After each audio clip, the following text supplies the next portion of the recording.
किसी मजलूम की तरफ को आंख उठाकर गलत नजर से देखा तो इंशाअल्लाह मैं उसकी आंख का गुल्ला बाहर कर दूंगा। मुलायम सिंह हो या अखिलेश यादव, एक भी इंटर कॉलेज असमौली विधानसभा के किसी मुस्लिम गांव में नहीं है। किसी यादव पे गैंगस्टर या एनएसए नहीं लगी, किसी को जेल नहीं हुई। देखिए ये बीजेपी के एजेंट हैं। अब मुसलमान समझ गया कि ओवैसी साहब बीजेपी के एजेंट नहीं है। किसी मजलूम को गलत बातों के लिए जबान चलाई तो इंशाल्लाह मैं उसकी जबान खींच लूंगा। बैरिस्टर असदुद्दीन ओवैसी के साथ जो मुसलमानों की ताकत थी, उस ताकत का फायदा उठाने के लिए चंद्रशेखर हो, राजभर हो, ये ओवैसी साहब का दामन पकड़ रहे थे। इसीलिए मेरे बैरिस्टर साहब यूपी में हर जाति को, हर धर्म के लोगों को विधानसभा में टिकट भी देंगे। बैरिस्टर असदुद्दीन ओवैसी साहब वो मजलूम और पिछड़ों का साथ देते हैं। उसमें मुसलमान हो, दलित हो, हिंदू हो, पंजाबी हो, यहाँ मजलूमों का सवाल है। यादव 2019 में चुनाव लड़े एमपी का, और उनका पूरा परिवार, चाहे वो शिवपाल यादव हो, चाहे वो राम गोपाल यादव हो, चाहे वो अक्षय यादव हो, चाहे वो डिम्पल यादव हो, ये सारे यादव परिवार यादव क्षेत्र से एमपी का चुनाव हार गए। 19 की बात है ये। तो आप धोखा देकर क्वेश्चन पूछ रहे हैं। 2017 में आप बात कर रहे हैं, मैं 2019 की बताऊं आपको।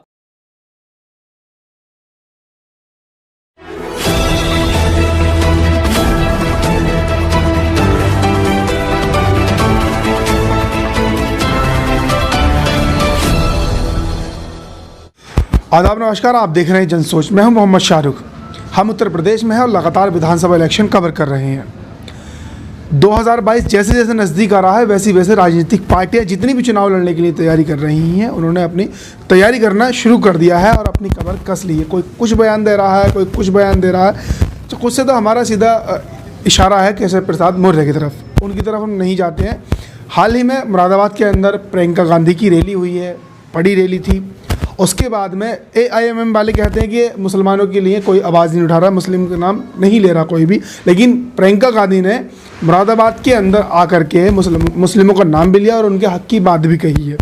हम इसी बात को जानने के लिए कि वो भाषण जनता के ऊपर कितना असर डालेगा, और जो AIMM कहती आई है शुरू से कि मुस्लिमों की जो आवाज़ उठानी चाहिए थी, जो हकूक़ मिलने चाहिए थे, हिस्सेदारी मिलनी चाहिए थी, वो राजनीति के अंदर हिस्सेदारी नहीं मिली है। हम बात करेंगे एडवोकेट शकील साहब से, जो विधानसभा 32 यानी असमौली के प्रत्याशी हैं।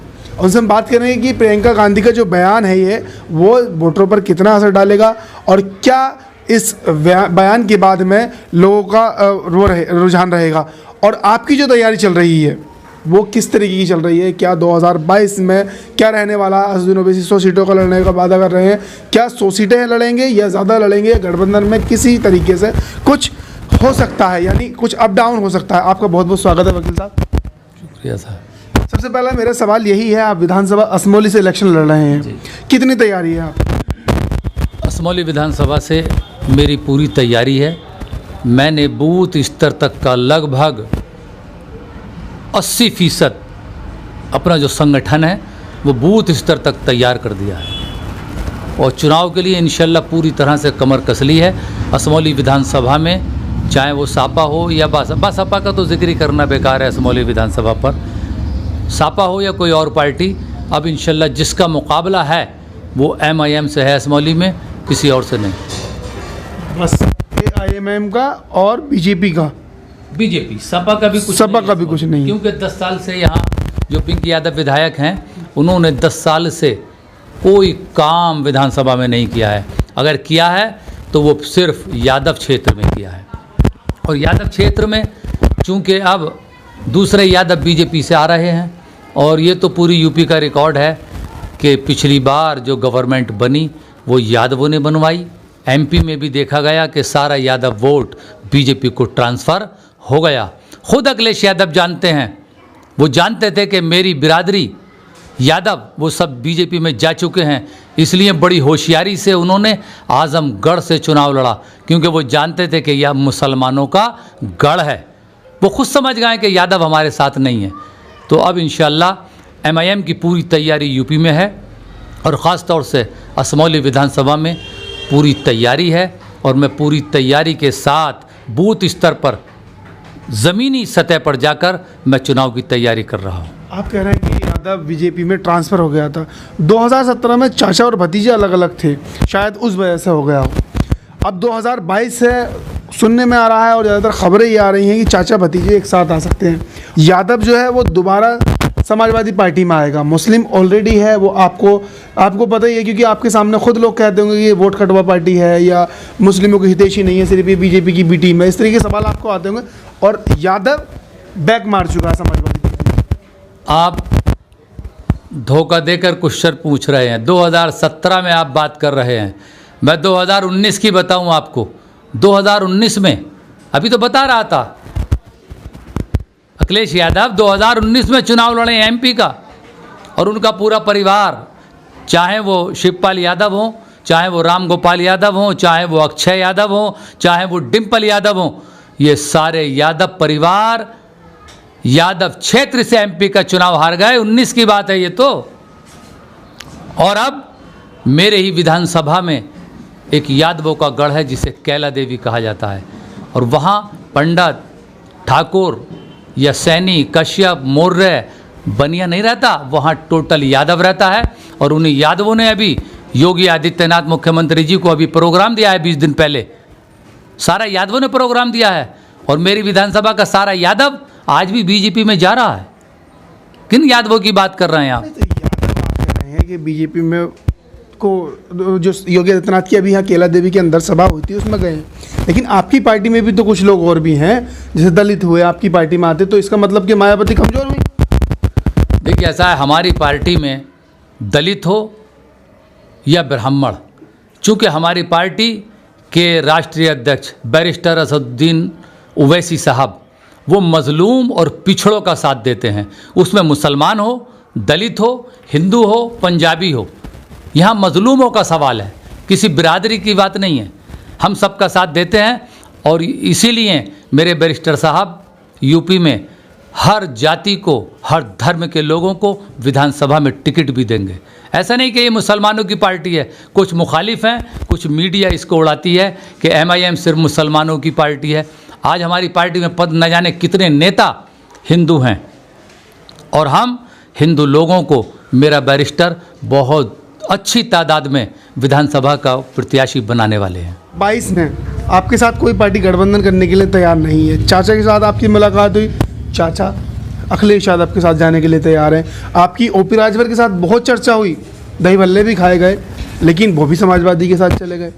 सुनने में आया कि चंद्रशेखर आज़ाद से आपकी मुलाकात हुई, उनका भी कुछ पता नहीं है। ये सब लोग मेरे बैरिस्टर असदुद्दीन ओवैसी के साथ जो मुसलमानों की ताकत थी, उस ताकत का फ़ायदा उठाने के लिए चंद्रशेखर हों, राजभर हों, ये ओवैसी साहब का दामन पकड़ रहे थे, क्योंकि इनको यूपी में 1-2 ज़िलों में इनकी जान पहचान थी, लेकिन बैरिस्टर के साथ रहने से इनको पूरा यूपी जान गया और वो फ़ायदा उठाकर अब वो समाजवादी के साथ हैं। अच्छा, आपको सुनना पसंद करते हैं हमारे चैनल पर, हमने आपके इंटरव्यू और भी किए हैं, तो एक सवाल है जो कि शायद आपकी ज़बान से या आपके अगर पॉइंट ऑफ व्यू से देखा जाए तो दर्शक और पसंद करें, तो वो सवाल ये है कि अब तक तो समाजवादी, कांग्रेस और जो अन्य पार्टी हैं बीजेपी को छोड़ करके, वो आपको बताते थे बीजेपी का एजेंट। अभी कुछ दिन पहले योगी आदित्यनाथ ने कहा है कि आपकी पार्टी यानी AIMIM समाजवादी की बी टीम। देखिए ऐसा है, यूपी या हिंदुस्तान, जिसको ये लगता है कि मेरा बैरिस्टर असदुद्दीन ओवैसी उसकी बगिया के अमरूद तोड़ कर ले जाएगा, वही बी टीम कहने लगता है। उसमें चाहे योगी आदित्यनाथ हो, अखिलेश हो, या मायावती जी हो, या कोई और दूसरा दल हो, जिसे ये लगता है कि असदुद्दीन ओवैसी मेरे लिए ख़तरा है, वही बी टीम बताने लगता है। ये तो मीडिया को कहते कहते कई महीने गुजर गए कि वो बीजेपी के एजेंट हैं। मीडिया को इस सवाल के अलावा कोई सवाल ही नहीं मिलता। अब तो बीजेपी खुद कह रही है ना आपको भी आप समाजवादी के एजेंट हैं। हाँ, तो अब उसने क्या हमारा देखा, अब उसको भी खतरा है ना। लोग कहते थे कि ये बीजेपी के एजेंट हैं, अब मुसलमान समझ गया कि ओवैसी साहब बीजेपी के एजेंट नहीं हैं, बल्कि समाजवादी के एजेंट हैं। तो अब चूंकि बीजेपी को मेरे बैरिस्टर से चुनाव में ज़बरदस्त खतरा है। तो अब इसने उसको मोड़ दिया। अब वो समाजवादी के लिए कह रहे हैं कि ये समाजवादी की बी टीम है, जबकि बीजेपी और समाजवादी ये एक दूसरे की टीम है। समाजवादी, मैं कहना चाहूँगा बड़े गौर के आप इस पे करें, यूपी का मुसलमान गौर करे कि वो जो बी टीम या बीजेपी का एजेंट ओवैसी साहब को कहते हैं, वो याद रखें कि 5 साल सरकार को पूरे होने जा रहे हैं। बी टीम हम हैं। यूपी के अंदर एक भी यादव के खिलाफ इस बीजेपी सरकार जिसके योगी मुख्यमंत्री हैं, आज तक कोई यादव गिरफ्तार नहीं है। किसी यादव पे गैंगस्टर या एनएसए नहीं लगी, किसी को जेल नहीं हुई, किसी के साथ कोई जुल्म नहीं हुआ। अगर जुल्म हो रहा है तो मुसलमान के साथ हो रहा है या दलित समाज के साथ हो रहा है। तो बी टीम तो वो हैं। यूपी में एक भी यादव के खिलाफ, अखिलेश यादव से लेकर गांव के किसी यादव तक, अभी 5 साल होने जा रहा है, बीजेपी सरकार में एक भी जुल्म, एक भी ज्यादती, एक भी ज़बरदस्ती नहीं हुई। इससे लगता है कि वो दोनों एक ही सिक्के के पहलू और बी टीम है, एक दूसरे की बी टीम है, चाहे वो सापा बीजेपी की हो या बीजेपी सापा की हो। और अब ये मुसलमान अच्छी तरह समझ रहा है। अच्छा, आप विधानसभा इलेक्शन लड़ रहे हैं, अगर आपको जनता मौका देती है 2022 में, तब आप जनता के लिए क्या काम करना चाहेंगे? जनता के लिए मैंने ये सोचा है, विकास कार्य देखते देखते 74 साल हो गए। विकास कार्यों पे लोग जोर देते हैं। मैं तो ये कहता हूँ कि आदमी टूटी हुई सड़कों पर निकल जाए। नल नहीं है, कोई बात नहीं, दूर से हम जो अपनी प्यास बुझा लेंगे। लाइट नहीं है, कोई बात नहीं, हम लैंप में जी लेंगे। लेकिन शिक्षा, पढ़ाई, ये मेरा प्राथमिकता रहेगी इस पर। क्यों कि अगर आदमी लिखा पढ़ा है तो अपनी ज़िंदगी सही तरह जी सकता है। असमौली विधानसभा की तस्वीर मैं आपको बता दूं, 5 साल समाजवादी सरकार रह गई और 10 साल पिंकी यादव रह गई। बहजोई से लेकर पाकबड़ा तक 100 किलोमीटर लंबी विधानसभा में जितने मुस्लिम गांव हैं, समाजवादी सरकार 30 साल में, 35 साल में, मुलायम सिंह हो या अखिलेश यादव, एक भी इंटर कॉलेज असमौली विधानसभा के किसी मुस्लिम गांव में नहीं है। सुन ले मेरी सरकार ये बात, समाजवादी मुसलमानों की हितैषी बनती है। चूंकि मैं अब चुनाव लड़ रहा हूं और मैं ज़मीन पे पहुंचा हूं, मैंने देखा कि 100 किलोमीटर लंबी विधानसभा में जहां 1,60,000 मुस्लिम वोट है, 48,000 यादव वोट है, तो जहां 48,000 यादव है वहां हर तीसरे चौथे गांव में इंटर कॉलेज, डिग्री कॉलेज, अस्पताल है। और जहां 1,60,000 मुसलमान है, एक भी मुस्लिम गांव ऐसा नहीं है जहां समाजवादी सरकार ने इंटर कॉलेज, अस्पताल या डिग्री कॉलेज दिया हो। यह है समाजवादी सरकार। पूरी विधानसभा में सुनकर हैरत होती है। अगर इंशाअल्लाह जनता की मोहब्बत और उनकी मेहनत और मेरे नसीब ने साथ दिया तो इंशाअल्लाह मेरा पहला कदम असमौली विधानसभा की सभी जनता को, यहाँ हिंदू मुस्लिम की बात नहीं है, लेकिन जो गांव वाकई में पिछड़े हुए हैं उसमें स्कूल खोलना, पढ़ाई पर प्राथमिकता देना, ये मेरा पहला मौका होगा।